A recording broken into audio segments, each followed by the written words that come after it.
क्या कोई चोर, महापापी और जुआरी, जिसे उसके अपने पिता ने घर से निकाल दिया हो, वो कभी स्वर्ग का खजांची और धन का देवता कुबेर बन सकता है? महादेव की करुणा की ये रहस्यमयी कथा आपके रोंगटे खड़े कर देगी। प्राचीन काल में सुरम्य कांपिल्य नगर में यज्ञदत्त नाम के एक अत्यंत विद्वान और सदाचारी ब्राह्मण निवास करते थे। उनका पूरा जीवन शास्त्रों के अध्ययन, कठोर तपस्या और भगवान शिव की आराधना में समर्पित था। उनके घर में हमेशा वेद मंत्रों की गूंज और हवन कुंड की पवित्र अग्नि प्रज्वलित रहती थी। भगवान की कृपा से हमें एक पुत्र प्राप्त हुआ है। हम उसका नाम गुण निधि रखते हैं। यज्ञदत्त अपने धार्मिक अनुष्ठानों में इतने व्यस्त रहते कि वे पुत्र को समय नहीं दे पाए। इधर माता ने अपने अंधे लाड़ प्यार में गुण निधि की हर गलती को छुपाना शुरू कर दिया, जिससे वो बेलगाम होने लगा। जैसे जैसे गुण निधि बड़ा हुआ, उसने गुरुकुल जाना छोड़ दिया। वो नगर के सबसे बुरे, दुराचारी और ठग प्रवृत्ति वाले लड़कों की संगति में पड़ गया। वो दिन भर उनके साथ आवारागर्दी करता और रात को छुपकर घर लौटता। बुरी संगति का सबसे भयानक परिणाम ये हुआ कि गुण निधि को जुए, पांसे के खेल की भयंकर लत लग गई। वो घर से पैसे, अनाज और यहां तक कि अपनी मां के गहने चुरा चुरा कर जुए के अड्डे पर लुटाने लगा।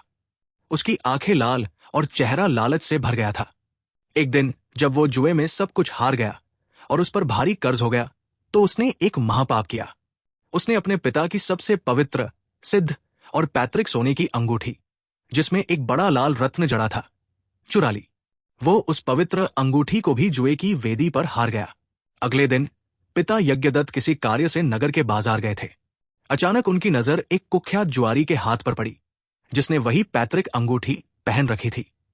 जब यज्ञदत्त ने क्रोध से उस जुआरी को पकड़ा, तो डर के मारे उसने गुण निधि की चोरी, जुए और सभी नीच कर्मों का पूरा सच उगल दिया।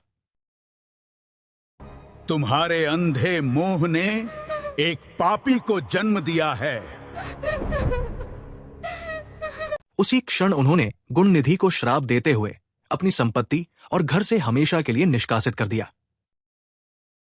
घर से बेदखल, भूखा और अपमानित गुण निधि रोता हुआ नगर से दूर एक भयंकर और अनजान जंगल में चला गया। 3 दिन और 3 रातें बीत गई। कांटे चुभ गए, कपड़े फट गए और भूख प्यास से उसके प्राण कंठ तक आ गए। वो मृत्यु की कगार पर पहुंच गया था। तीसरे दिन की घोर अंधकारमयी रात में, जब वो भूख से बेहोश होने ही वाला था, उसे जंगल के बीचों बीच एक दिव्य प्रकाश दिखाई दिया। वो एक प्राचीन शिव मंदिर था। संयोगवश वो फाल्गुन मास की महाशिवरात्रि की परम पवित्र रात थी। वो रेंगता हुआ मंदिर के पास पहुंचा और एक विशाल वृक्ष के पीछे छुप गया। उसने देखा कि सुंदर वस्त्र पहने भक्तगण भगवान शिवलिंग का रुद्राभिषेक कर रहे हैं और भांति भांति के स्वादिष्ट फल, मिठाइयां और नैवेद्य चढ़ा रहे हैं। प्रसाद देखकर उसकी भूख और भी भड़क उठी। गुणनिधि ने मन ही मन योजना बनाई, जैसे ही ये लोग पूजा करके सोएंगे, मैं सारा भोजन चुरा कर खा लूंगा।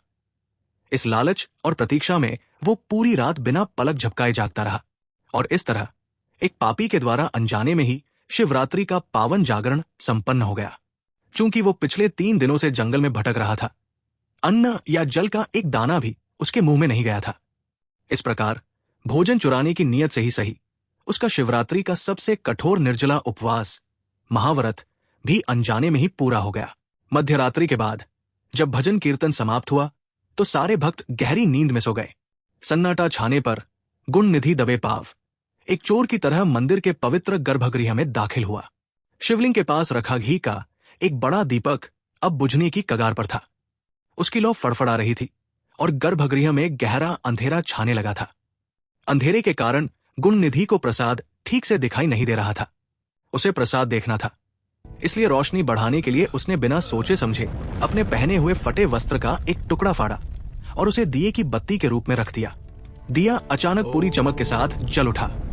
इस तरह भगवान शिव के सामने उसका दीपदान अभी संपन्न हो गया। रोशनी होते ही उसने लालच में जल्दी जल्दी प्रसाद उठाना शुरू किया।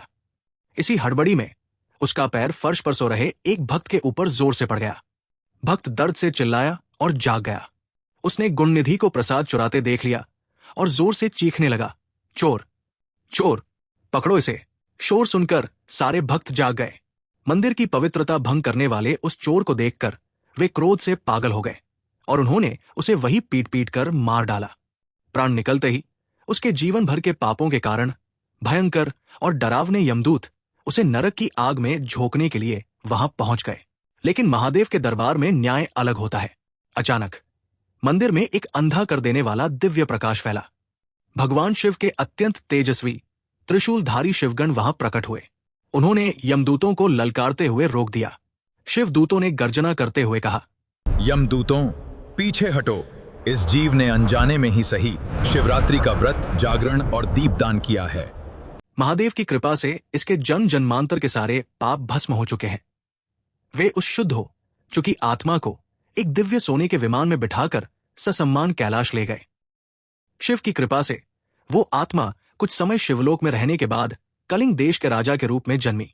उसने जीवन भर मेरी घोर तपस्या की और अंततः उसी गुण निधि को मैंने देवताओं का खजांची, यक्षों का राजा और धन का स्वामी कुबेर बना दिया। जो शिव की शरण में आता है वो कभी खाली हाथ नहीं लौटता। हर हर महादेव।